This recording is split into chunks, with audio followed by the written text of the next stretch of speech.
Today is a good day.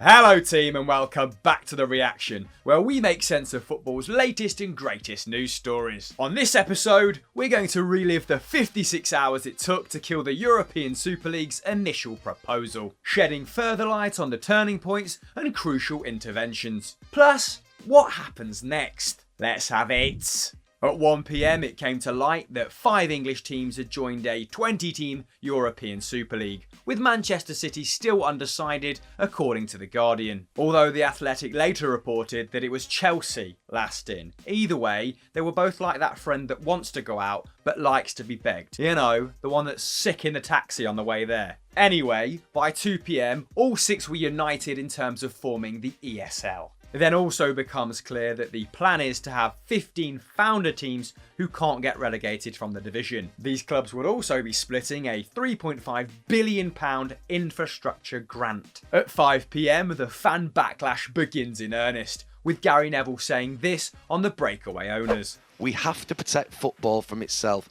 because we've got imposters that are coming in to own clubs in this country with the power base. The FA are rudderless. What happened 20 odd years ago dealt with them. They've got no power.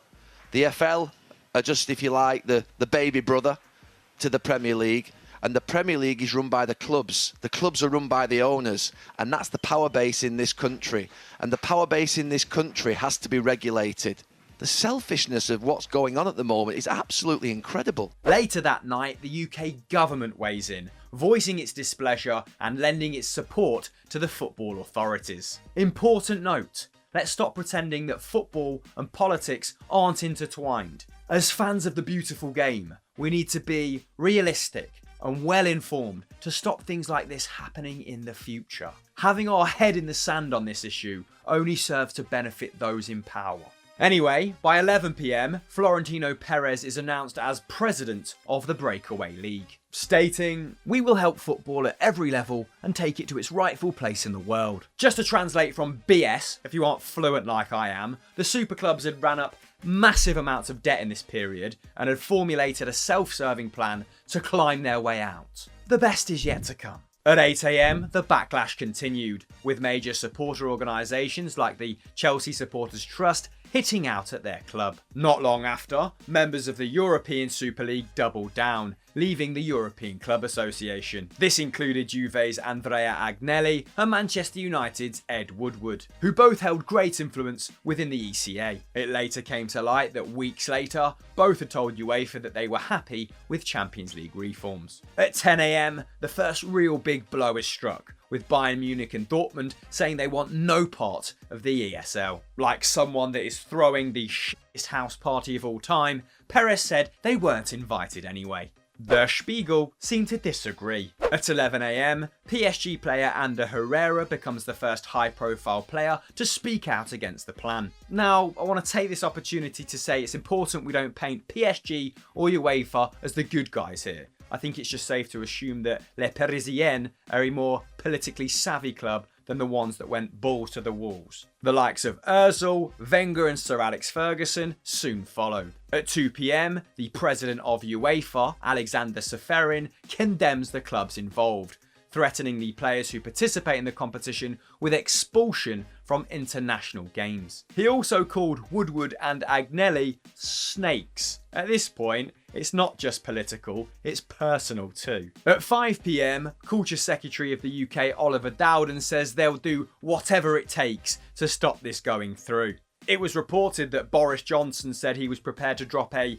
legislative bomb on the Super League cartel. This included refusing to grant governing body endorsements, which are essentially work permits for overseas players that wanted to sign for the Super League clubs. Essentially, a transfer ban. At 7 PM, Liverpool boss Jurgen Klopp is put on the spot prior to his side's game against Leeds, telling Sky that he doesn't like the idea of a European Super League. James Milner also comes out post-match to echo his manager's thoughts. I don't know. I think it's the same as everyone. There's a lot of questions. I can only say my personal opinion. I don't like it, and hopefully it doesn't happen.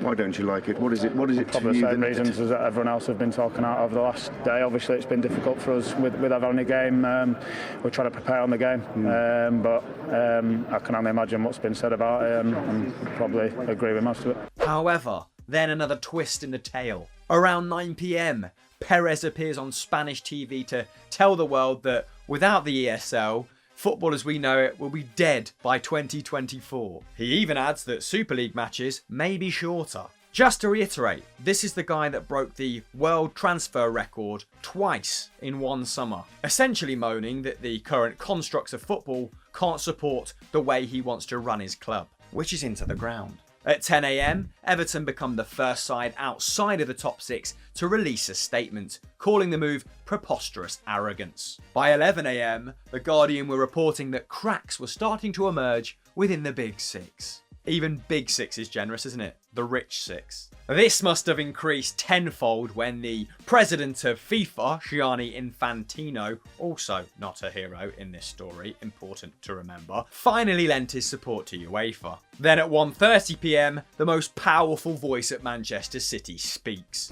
A sport is not a sport when the relation between the effort and the success, the effort and reward don't exist. So it's not a sport.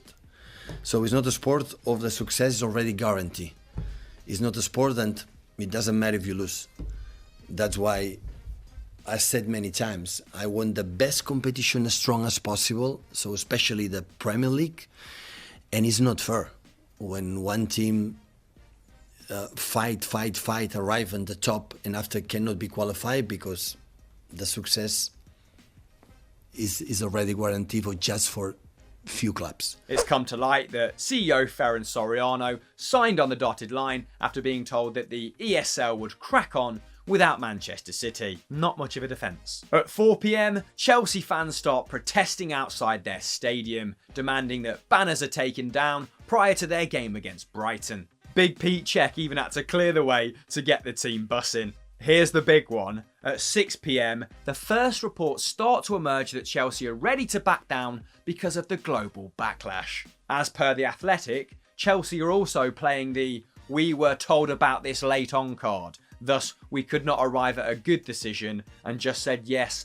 for fear of being left behind. Here's me thinking talks have been ongoing since last summer. An hour later, Manchester City join their Premier League rivals with plans to bail. By 9 p.m, the citizens overshadow the news that Ed Woodward is to step down from his role at Manchester United by becoming the first club to formally enact the procedures to withdraw from the group developing plans. In tandem with this, Jordan Henderson has organised a Premier League captains meeting for the following day, and is also working on a statement to put out on behalf of the Liverpool players. This is when we start to see player power really crank things up. City's official statement came at 9:19 p.m. and was 25 words long. President of UEFA Ceferin quickly announced, "I am delighted to welcome City back to the European football family. They have shown great intelligence listening to the many voices, most notably their fans." Again, let's not pretend that what we had before this Super League nonsense resembled family in any way, shape or form. Far from football utopia. We now need to put pressure on UEFA and FIFA to make the game fairer for all involved. And here it is, the death knell. By 11 p.m, every English club has pulled out, with only Arsenal showing the slightest morsel of remorse. Although The Athletic later reported that the London club were much more central to plans than was first made out. Let's all revel in this apology from John Henry earlier on this morning. I want to apologize to all the fans, supporters of Liverpool Football Club for the disruption I caused over the past 48 hours. It goes without saying, but should be said, that the project put forward was never going to stand without the support of the fans. No one ever thought differently in England. Over these 48 hours, you were very clear that it would not stand. We heard you. I heard you. And I want to apologize to Jurgen, to Billy, to the players, and to everyone who worked so hard at LFC to make our fans proud. They have absolutely no responsibility. I'll be honest, that's where I jumped off the timeline to write this script.